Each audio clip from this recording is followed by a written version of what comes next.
Hello and welcome. I'm Macrina from Anesi Bindings in South Africa, and in this video I show you how to mend tears in paper in a way that is not harmful for the book. This video is geared both to those starting out in bookbinding who want to know how to repair books, and also to non-bookbinders who want to know how to care for their books. One of the things that has motivated me to make this video is that, like many other bookbinders, I get books to repair and find that people have done DIY repairs themselves using either sellotape or this sort of packaging tape or duct tape or whatever. And I'm pretty sure that I speak for other bookbinders when I say that this is one of our pet hates, because it really creates an incredible amount of work and it is very, very frustrating. The reason for that is twofold. One, in older books, such tape eventually does come off, but you can see here, but it leaves a really horrible residue, and we have to work that away with chemicals, but even then the discoloration remains. And so it's both not effective and it messes up the paper. But also, and you can see that they've done it here. This is a old book that I've inherited and haven't decided what to do with yet. You can see, in a case like this, it's actually impossible to get this tape off without damaging the paper. So if I were to try and repair this book, it would really be an immense amount of work, and one would end up having to work away the paper, and yeah, it just wouldn't come properly back to how it should have been. So really, whatever you do, if you have books that are teared or have come apart at the edges here, don't use tape. If you're going to do it on the outside, well then at least the cover can be repaired, or at least not repaired, but it can be recovered. But anything that you are going to want to repair, or any page that has text on it or paper that you don't want torn off, just don't use tape. But that does of course raise the question, what then? And that is the point of this video. So in this video, I'm going to be presenting 3 different methods for repairing paper. The first is using Japanese tissue with paste. The second is using Archival Filmoplast. And the third is a simpler and more accessible method of using paste with tissue or other paper. Right, the first method involves using Japanese tissue paper and paste. The trouble with Japanese tissue paper is that it can be rather expensive and difficult to get hold of, but it really is the best thing, particularly if you are involved in serious conservation work. And to use it, it's best to tear the edges rather than cut them, as that helps to give a less abrupt edge and make it less visible. So what one does is, this is just ordinary wheat flour paste that I've made. There is a separate video on making it, which I'll link to. And one doesn't, it's fairly thick, and one doesn't use too much of it. Now, I was taught to put the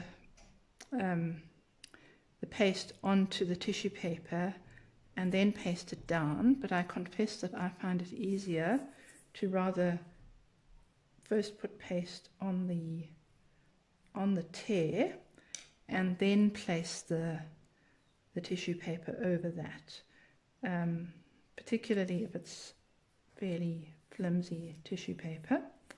And then I will go over it slightly and also work it in with the bone fold. Oops. Not supposed to do that.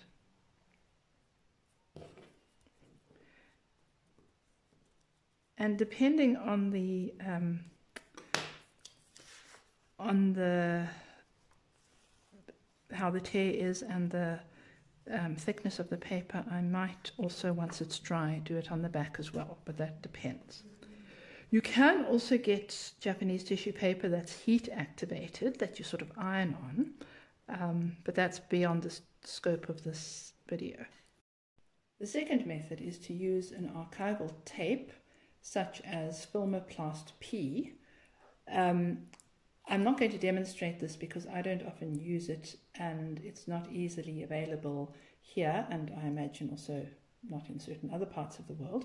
But certainly if you're in North America or Western Europe, I would recommend this for sort of minor tears in books that you use often but aren't really old or conservation related work. And this, I'm not demonstrating it, but I will link to a video on it and how to use it.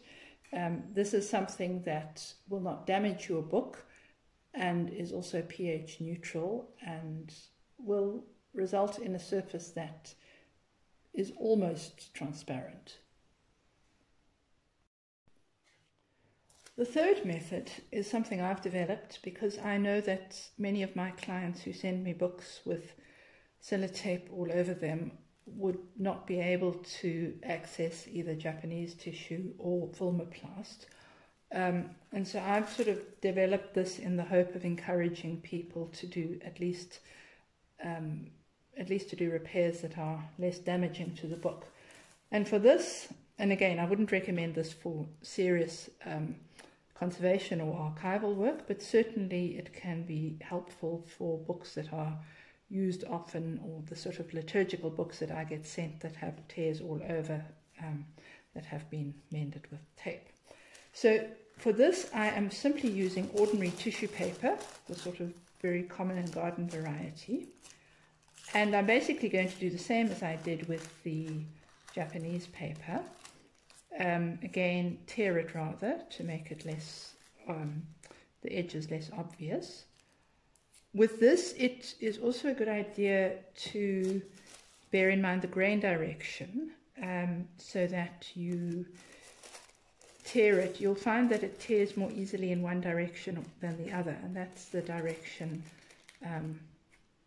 that's its grain direction. To see more on that, you can see my video entitled Your Bible's Grain Direction. But anyway, I have this piece of tissue paper, and then again I am just using paste. That's, with this, certainly rather put the paste on the actual tear, because this will disintegrate if you work it too much. And then I place that over, and then again, this is slightly thicker than my Japanese paper was, so I do need to go over it. Generally work outwards, and you can use a bone folder, but actually my fingers are probably fine.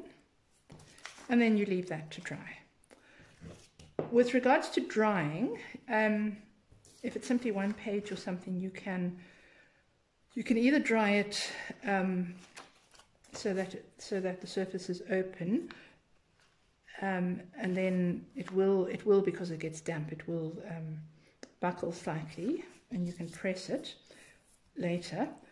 Or else you could, if you wanted to, put it between blotting paper, but then you really need to find some sort of something else, possibly a nylon-y type of smooth material, to stop it gluing to whatever, the blotting paper or whatever you are putting it between.